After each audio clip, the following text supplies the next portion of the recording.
दुनिया की सबसे बड़ी धार्मिक सभा महाकुंभ, करोड़ों लोग जुटते हैं, नदियों में डुबकी लगाते हैं और बड़ी श्रद्धा पूर्वक नदी के जल का आचमन करते हैं। और ये वही पानी है जिसे खुद सेंट्रल पॉल्यूशन कंट्रोल बोर्ड यानी सीपीसीबी ने नहाने लायक तक नहीं बताया। लेकिन किसकी सुने, भारत सरकार की एक शीर्षस्थ वैज्ञानिक संस्था की रिपोर्ट या एक धर्मगुरु या एक राजनेता की बात? क्योंकि अब लगता है आचमन ही तय करेगा कि महाकुंभ का पानी शुद्ध है या नहीं। नमस्कार दोस्तों, मैं हूं डॉक्टर सुभाष सी पांडे और आप देख रहे हैं एनवायरनमेंट स्टोरी। आज हम बात करेंगे महाकुंभ को लेकर चल रहे उस नए विवाद की जो संगम क्षेत्र में गंगा यमुना के पानी की शुद्धता को लेकर आई दो अलग अलग रिपोर्ट्स के बाद खड़ा हो गया है। यह क्या मजाक है? यूपी के भगवाधारी मुख्यमंत्री, जो खुद गोरखनाथ पीठ के पीठाधीश भी हैं, उन्होंने विधानसभा में दावा किया कि गंगा यमुना और संगम का पानी न केवल नहाने धोने योग्य है बल्कि पीने के लिए भी पूरी तरह से पवित्र और स्वच्छ है। महाकुंभ को बदनाम करने के लिए झूठ फैलाया जा रहा है, लेकिन क्या यह दावा वैज्ञानिक तथ्यों पर आधारित है? बिल्कुल नहीं। तो क्या अब हमें विज्ञान की जरूरत नहीं रही? क्या सिर्फ एक धार्मिक या पॉलिटिकल बयान से पानी की गुणवत्ता तय हो जाएगी? सेंट्रल पॉल्यूशन कंट्रोल बोर्ड, जो केंद्र सरकार की सबसे बड़ी वैज्ञानिक संस्था है, उसने महाकुंभ से पहले और महाकुंभ के दौरान गंगा यमुना और संगम के पानी की जांच की। रिपोर्ट साफ कहती है कि यह पानी नहाने धोने लायक भी नहीं है। लेकिन नहीं, हमारी नेताओं की धार्मिक आस्थाओं के आगे विज्ञान को क्या तवज्जो दी जाए? अब तक की रिपोर्ट्स के अनुसार इस पानी में बैक्टीरिया और प्रदूषण की मात्रा इतनी अधिक है कि अगर ये पानी पीने लायक होता तो शायद खुद गंगा भी हड़बड़ाते हुए शुद्धता की गारंटी दे देती।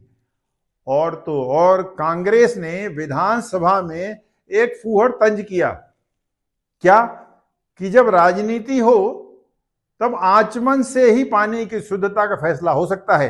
अरे भाई, वैज्ञानिक संस्था की बातों को नकारना इतना आसान नहीं है, लेकिन लगता है अब आचमन करने से ही तय होगा कि पानी पवित्र है या नहीं।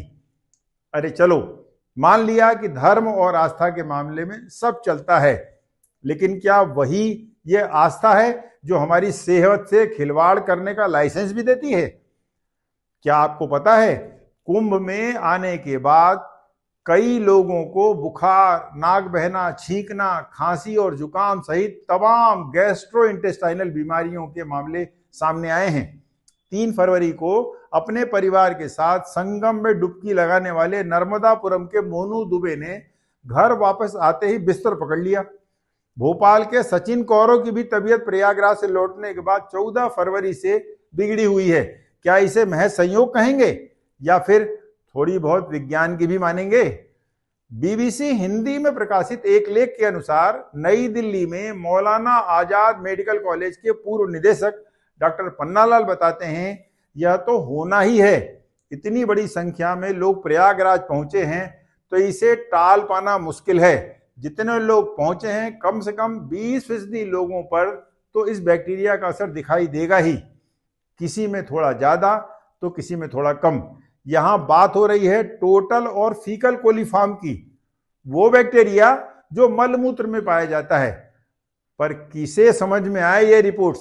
यूपी के सीएम योगी आदित्यनाथ ने सेंट्रल पॉल्यूशन कंट्रोल बोर्ड की रिपोर्ट को गलत बताया, तो समाजवादी पार्टी के अध्यक्ष अखिलेश यादव ने कहा कि बीजेपी वाले इस पानी का इस्तेमाल खाने पीने और नहाने में करें, तब मानेंगे कि गंगा का पानी साफ है।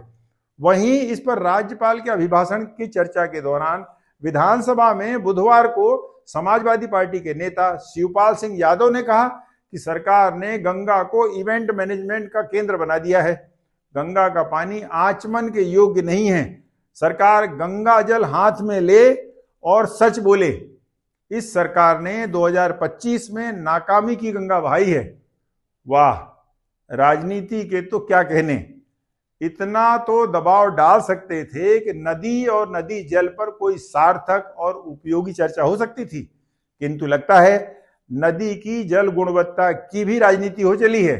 पूरे विवाद में मजेदार बात तो यह रही कि सेंट्रल पॉल्यूशन कंट्रोल बोर्ड के दिशा निर्देशों के तहत काम करने वाली Uttar Pradesh pollution control board यानी यूपीपीसीबी ने ही सेंट्रल पॉल्यूशन कंट्रोल बोर्ड की रिपोर्ट को पलट दिया। राजनीति का प्रेशर इतना ज्यादा, खौफ इतना ज्यादा कि यूपीपीसीबी ने नेशनल ग्रीन ट्रिब्यूनल में एक नई रिपोर्ट प्रस्तुत कर दी, जिसमें सीपीसीबी की रिपोर्ट को ही खारिज कर दिया गया है। यह पहली बार है जब एक ही पार्टी की केंद्र और राज्य सरकार की दो संस्थाएं एक ही विषय पर दो विरोधाभासी रिपोर्ट दे रही हैं। सुलभ संदर्भ के लिए हमने सेंट्रल पॉल्यूशन कंट्रोल बोर्ड की रिपोर्ट्स आपकी स्क्रीन पर चला रखी है, ताकि इन रिपोर्ट्स को आप और भी गहराई से समझ सकें। लेकिन सवाल अब ये उठता है, ये सब किसके लिए हो रहा है? क्या यह महाकुंभ की श्रद्धा और आस्था का अपमान नहीं है? क्या इन झूठे दावों के चलते करोड़ों श्रद्धालुओं की सेहत के साथ खिलवाड़ नहीं हो रहा है? क्या करोड़ों श्रद्धालुओं को इस समाचार से आशंका, दुविधा और आक्रोश नहीं फैल रहा? क्या ये रिपोर्ट्स इसीलिए दबाई जा रही हैं क्योंकि कुछ लोगों की राजनीतिक आकांक्षाएं इससे जुड़ी हैं? शायद वक्त आ गया है कि इस मुद्दे की उच्च स्तरीय निष्पक्ष न्यायिक जांच हो और सही तथ्यों को सामने लाया जाए। अब यही वक्त है जब हम सवाल करें कि असलियत क्या है। क्या यह पवित्र पानी हमारी सेहत के लिए सही है, या यह सिर्फ एक सियासी खेल है जिसमें हमारी आस्था के साथ समझौता किया जा रहा है? अगर यह सब सच नहीं है तो क्या इन नेताओं के खिलाफ कठोर दंडात्मक कार्रवाई नहीं होनी चाहिए? जवाब हम सभी को ढूंढना होगा, क्योंकि अगर हम यही सब बर्दाश्त करते रहे तो हमारी धार्मिक और सांस्कृतिक पवित्रता तो खो जाएगी, और अगर पानी में सेहत ही नहीं बची तो उसके आचमन से क्या लाभ? इन सब पर आपकी राय क्या है? क्या आपको भी लगता है कि राजनीति और आस्था के बीच हम अपनी सेहत से समझौता कर रहे हैं? कमेंट्स में अपनी राय जरूर बताएं, और पर्यावरण से जुड़ी ऐसी ही खबरों के लिए एनवायरनमेंट स्टोरी को सब्सक्राइब करना न भूलें। धन्यवाद। जय हिंद।